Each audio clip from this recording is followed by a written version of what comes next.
नमस्कार साथियों काफी पेंशनर हैं जिन्होंने पेंशन कंप्यूटेशन लिया है या साथियों एक मुश्त लिया है। लेकिन आज मैं आपको एक ऐसा मामला बताने जा रहा हूँ। ये जो मामला है वो पेंशन कंप्यूटेशन से जुड़ा हुआ है। और साथियों ये एक अजीब मामला है। सबसे बड़ी बात है कि इसमें जो गलती है वो विभाग की है, लेकिन विभाग ने अपनी गलती ना मार के उस पेंशनर के ऊपर डाल दी कि सारी गलती इस पेंशनर की है, और जबकि ट्रेजरी की कोई गलती नहीं। मामला पहुंचा साथियों उत्तराखंड हाईकोर्ट, और उत्तराखंड हाईकोर्ट ने एक ऐसा फैसला सुनाया पेंशन कम्यूटेशन को लेके जिसको सुनकर सभी लोग चौंक गए। और साथियों ये फैसला तमाम उन सभी पेंशनरों के ऊपर लागू होता है जो पेंशन कम्यूटेशन का पैसा ले लिया है और अब सरकार को भर रहे हैं। आखिर क्या मामला है आपको इस वीडियो में मैं पूरा बताने जा रहा हूँ। इसलिए पेंशन कम्यूटेशन से रिलेटेड जो कोई भी है, अगर वो पेंशन कम्यूटेशन ले चुका है और हर महीने सरकार को पैसे लौटा रहा है, तो ये वीडियो खासकर आपके लिए। इसलिए साथियों वीडियो पूरा देखिएगा। और सबसे पहले यार चैनल को सब्सक्राइब कीजिए। यहाँ साथियों यार लाल रंग का जो सब्सक्राइब बटन देख रहे हैं उसे आप दबा दीजिए, चैनल को सब्सक्राइब कर लीजिए। यहाँ साथियों यहाँ पर आपको सही और सटीक जानकारी दी जाती है, सारी की सारी आपको सही और सटीक जानकारी मिलती। देखिए साथियों मैं आपको मामला बता दूं, मामला क्या है। दरअसल साथियों ये जो मामला है वो 2017 का मामला है। 2017 का मामला है। एक पेंशनर थे साथियों जो अपनी नौकरी से कुछ दिन पहले ही रिटायरमेंट हुए, कुछ महीने पहले। तो जैसा कि आपको पता है कि सरकार ने कहा है कि आप एक मुश्त राशि ले सकते हो, तो उन पेंशनर ने एक मुश्त राशि ले ली। और राशि क्या ली? 18,99,697 रुपए उन्होंने एक मुश्त राशि ले ली। यानी एक और से देखा जाए तो 19 लाख रुपए उन्होंने ले लिए। चलेगा, 19 लाख ले लिए। और ये साथियों जो इनकी मासिक कटौती शुरू हुई वो हुई नवंबर 2017 से लेकर अगस्त 2025 तक इनकी मासिक कटौती चली। लेकिन साथियों फिर एक लफड़ा पड़ गया। लफड़ा पड़ा ये कि ट्रेजरी इनकी किस्तें काटना भूल गया। ये जो किस्त जो इन्होंने जो पेंशन कम्यूटेशन लिया, इसकी किस्त बनी 20,000 रुपए महीना, उनके पेंशन से ही जानी थी। लेकिन ट्रेजरी इनकी किस्त बनाना भूल गया और उनको पूरी पूरी पेंशन मिलती रही जो पेंशनर थे। अब जब इनको एहसास हुआ कि भाई क्या बात है, हमारी पूरी पेंशन आ रही है और जबकि यहाँ पर किस्त बननी थी, तो भाई साहब पेंशनर एक सामान्य अधिकारी हैं साथियों। अब मैं आपको बताऊंगा नहीं किस विभाग में है, ये नहीं मैं बताऊंगा। एक सामान्य अधिकारी हैं। इन्होंने साथियों वित्त लेखा अधिकारी जी को एक एप्लीकेशन दी। उनके बाबुओं को एक एप्लीकेशन दी गई कि भाई साहब ऐसे ऐसे हमारी एक्स्ट्रा जो है पेंशन वो कट नहीं रही है, पूरी पूरी पेंशन आ रही है, तो आप इसमें जो भी कुछ है आप उसको काटिएगा। अब साथियों बाबू क्या करता है आप लोग जानते ही हो। बाबू का ये हिसाब रहता है सीधे सीधे कुछ भी हो बस ये चाहिए। तो बाबू ने एप्लीकेशन ले ली और रख ली, और फिर भाई साहब उसने ध्यान नहीं दिया। अब ये पेंशनर थे साथियों, ये सीधे सीधे भाई साहब इनका पैसा आने लगा। इनको लगा कि पैसा पूरा आ रहा है तो कभी ना कभी वो बंद हो जाएगा, और उनको मालूम है कि रिकवरी करनी पड़ेगी हमें, क्योंकि समझदार थे।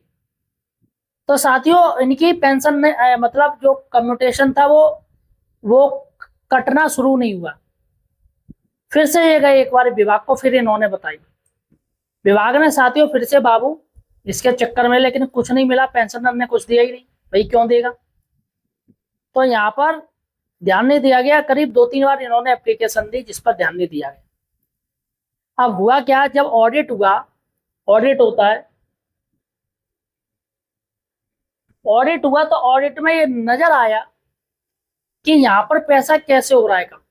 तो जब देखा गया तो कम्यूटेशन को लेके इनका आया कि इनका जो नवंबर 2017 से शुरू हुआ और अगस्त 2025 तक का ये साथियों पैसा विभाग ने काटा ही नहीं, इनको पूरी पूरी पेंशन दी। उसके बाद इनका पैसा कटना शुरू हो गया।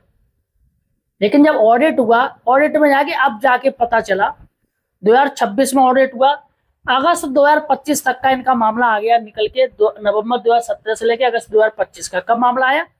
2026 में जाके। और अगस्त के बाद सितंबर में इनकी राशि जो थी 20,000 रुपए उनके वेतन पेंशन में से कटकर आने लगी थी।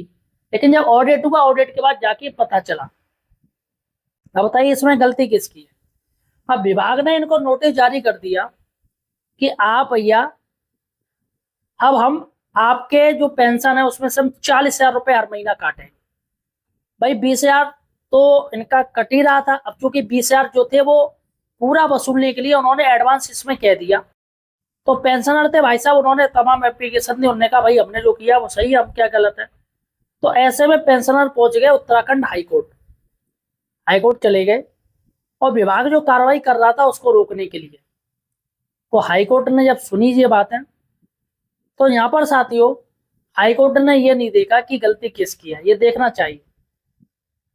लेकिन विभाग का नुकसान हुआ है, हाईकोर्ट ने ये भी देखा कि विभाग का नुकसान हुआ, लेकिन इनकी कोई गलती नहीं है। इन्होंने बाकायदा एप्लीकेशन दी, बाबू की तरफ से रिसीविंग नहीं दी गई जो कि गलत थी। क्योंकि इनके पास एप्लीकेशन थी, इनको पता था बाद में ये सब काम में आएंगी, तो इन्होंने धर रखी थी। कोर्ट में वो सबमिट की गई, चूंकि रिसीविंग नहीं थी। फिर भी उन्होंने कहा कि भले ही हो रिसीविंग ना दी हो, लेकिन एप्लीकेशन है, मतलब इन्होंने दी होगी। अब यहाँ पर साथियों इन्होंने हाईकोर्ट ने, उत्तराखंड हाईकोर्ट ने पेंशनर को आदेश दिया कि आप एडवांस पेंशन कटवाएंगे और जो विभाग का नुकसान हुआ उसे आप भरपाई करोगे। लेकिन विभाग यहाँ पर एक चीज मांग रहा था, ब्याज, कि अब हमें ब्याज चाहिए भैया 5-6 साल की। तो हाईकोर्ट ने ब्याज की फौरन मना कर दी। किस बात की ब्याज? किस बात की ब्याज? जब इन्होंने आपको बताया था, आपके बाबुओं को बताया, फिर भी आप लोग नहीं चाहिए थे, तो गलती इनकी थोड़ी है। भाई काटना आपको, आप पेंशन दे रहे हो, काटना आपको, सब कुछ आपको करना है। ये तो पेंशन ले रहे हैं, इनका काम है सिर्फ खर्च करना पेंशन। तो यहाँ पर हाईकोर्ट ने जो निर्णय दिया उसमें कह दिया कि आप इस पे अपना आप दीजिएगा पेंशन, इनका जो नुकसान हुआ है उनको आप भरिएगा। और इसमें टाइम ड्यूरेशन, यहाँ पर ये तो कह रहे थे हमें इतनी जल्दी चाहिए, लेकिन सरकार ने, कोर्ट ने इनको टाइम ड्यूरेशन ज्यादा दे दिया कि जल्दबाजी मत कीजिए, कोई बात नहीं, आपको हम टाइम ड्यूरेशन ज्यादा दे रहे हैं। और जो विभाग कह रहा था हम ब्याज भी लेंगे, तो ब्याज की कोर्ट ने ना कर दी कि किसी तरीके से कोई ब्याज नहीं ली जाएगी। तो साथियों ये बड़ा मैटर है। ऐसा मैटर कहीं पेंशनरों के साथ चल भी रहा होगा, या हो सकता है आगे फ्यूचर में हो जाए। तो ध्यान दीजिएगा, कभी कभी पूरी पेंशन आने लगती है, क्योंकि पेंशनर है, बहुत लोगों को पता नहीं चलता है, मैसेज ही नहीं आता है, किसी को जानकारी नहीं है। तो ऐसे में साथियों विभाग जब चेतेगा तो बाकायदा आपको नोटिस जारी करेगा और आपसे एडवांस आपके पेंशन से ही वसूलेगा। तो इस चीज को साथियों देखना चाहिए। और जहां तक हो सके अगर पेंशन का मैसेज नहीं आ रहा है तो फौरन बैंक जाइएगा। मैसेज व्यवस्था हमेशा होनी चाहिए ताकि पता चल सके कि आपके पैसे का क्या हो रहा है, पेंशन कब आ रही है, कब जा रही है, कौन इस्तेमाल कर रहा है। कहीं ऐसा तो नहीं आजकल फ्रॉड भी हो रहा है, कोई आपके पेंशन को निकाल ले, बाद में आपको जानकारी हो। तो इसलिए साथियों ये बड़ी खबर है। फिलहाल आप मुझे किस राज्य से देख रहे हो ये मुझे कमेंट सेक्शन में बताइएगा। क्या आपके साथ या आपके जानने वाले के साथ ऐसा कोई केस आया है पेंशन कम्यूटेशन से लेके? तो मुझे आप कमेंट सेक्शन में बात कर सकते हो, मैं आपका मुद्दा अपने चैनल पे उठाऊंगा। धन्यवाद साथियों।